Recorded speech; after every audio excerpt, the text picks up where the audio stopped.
તો મિત્રો અત્યારે જો સિરોસ્કીમાં સાદું કામ હાલે છે, જોઈ લ્યો. તમને બતાવું વિડીયોના માધ્યમથી જો છે. અને આ સિરોસ્કીનું મશીન છે. આ મશીન રહ્યું પ્રેસનું મશીન છે.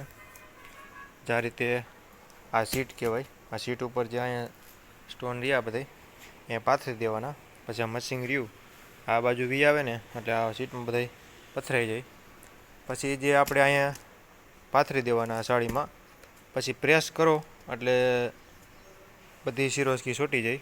જે આ રીતે જામાં કેમ ચોંટાડ્યું છે. હવે આને પ્રેસ કરી નાખવાનું એટલે આ રીતે સાડીમાં તૈયાર થઈ જાય. જો થઈ ગયા સ્ટોન. બીજી કંઈ આમાં કાંઈ લાંબી કંઈ પ્રોસેસ છે નહીં. જો આ પ્રેસનું મશીન છે અને આ સતારાનું મશીન છે આપણે સિરોસ્કીનું, અને આ નાનું મશીન છે. રેડી.